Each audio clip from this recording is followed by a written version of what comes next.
हमारे पास उसके पूरे तथ्य हैं, पूरे प्रमाण हैं, और मैं उसका नाम बोलूंगा तो आपको और बुरा लग जाएगा। नाम मत लेने दीजिए। तेज महोदय, अगर नाम ही लेने माननीय सदन के नेता को, तो पिछले 5 साल में इस तरह के काम से जुड़े हुए सबके नाम लेते।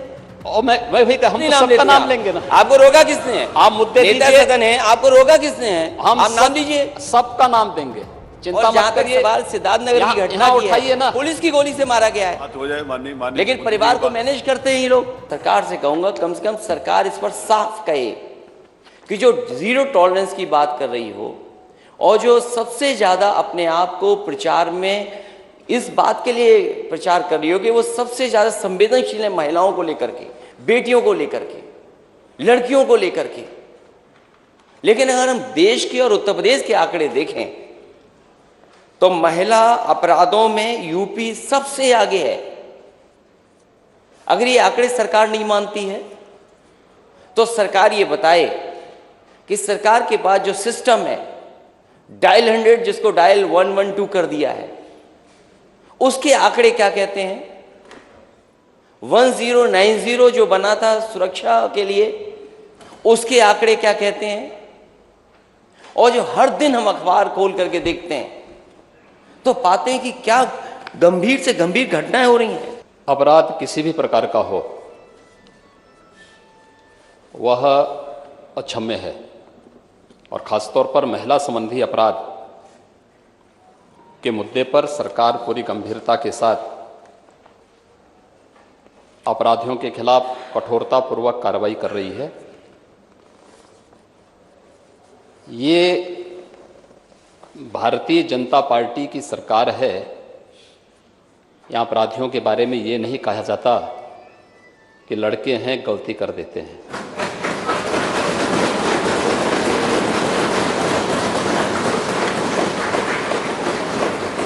अगर अपराधी है तो कोई भी है, वो जीरो टॉलरेंस की नीति के तहत ही कार्रवाई होती है।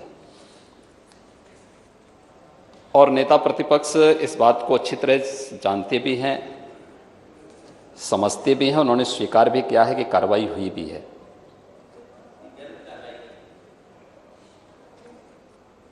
क्योंकि आप तो हर उस अपराधी का समर्थन करते हैं जो प्रदेश में अराजकता के पर्याय थे, गुंडागिर्दी जिनका पेशा बन चुका था। जिन घटना को उल्लेख यहाँ पर माननीय नेता प्रतिपक्ष ने किया है,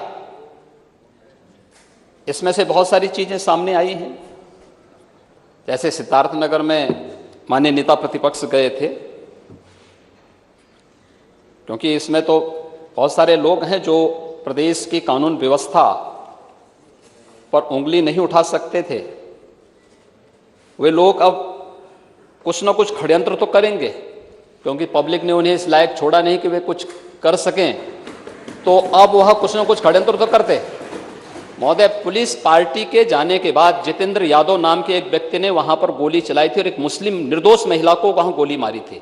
वह पकड़ा गया है और ऐसे अपराधियों के खिलाफ बहुत सख्ती से निपटने की कार्रवाई की छूट भी प्रशासन को दी गई है। यही नहीं, ये पहली बार नहीं हुआ है।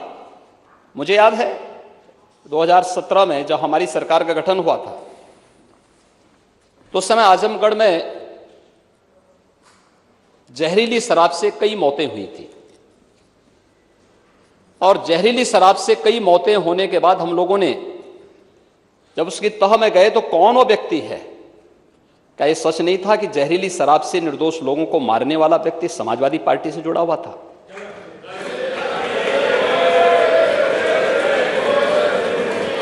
हमारे पास उसके पूरे तथ्य हैं, पूरे प्रमाण हैं, और मैं उसका नाम बोलूंगा तो आपको और बुरा लग जाएगा। नाम मत लेने दीजिए। तेज महोदय, अगर नाम ही लेने माननीय सदन के नेता को, तो पिछले 5 साल में इस तरह के काम से जुड़े हुए सबके नाम लेते।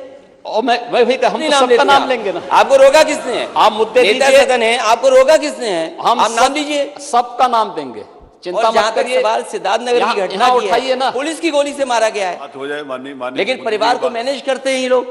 माननीय मुख्यमंत्री जी की बात आई, उसमें आप एक जिम्मेदार व्यक्ति हैं, प्रदेश के पूर्व मुख्यमंत्री रह चुके हैं, और उस गंभीरता को, पुरानी बात नहीं, नेता सदन ने कहा, जब शिकायतें की गई सरकार की, अधिकारियों की शिकायतें जब हुई, तो नेता सदन ने कहा कि आप लोग दलाली छोड़ दो, अधिकारियों को मैं सुधार दूंगा। मैं अपने नेता सदन का बहुत धन्यवाद देता हूं। 5 साल तक दलाली चलती रही, नेता सदन को पता ही नहीं लगा।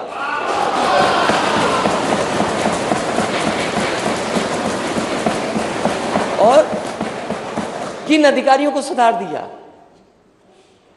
मैं इस विषय को इसलिए इन विषयों को उठा रहा हूं, मैं खुद गया ललितपुर, और जब मैंने वहां सूचना पाई कि एक बेटी के साथ ऐसी घटना हुई, सरकार ने कार्रवाई की, लेकिन क्या सरकार ये बताएगी कि घटना होने के बाद जीरो टॉलरेंस है?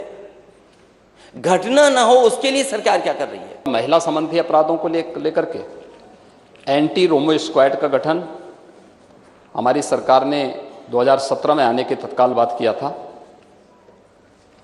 एंटी रोमियो स्क्वाड के गठन के साथ ही प्रदेश के अंदर 218 महिला संबंधी अपराधों को रोकने के लिए और पॉस्को कोर्ट की स्थापना भी सरकार ने किया।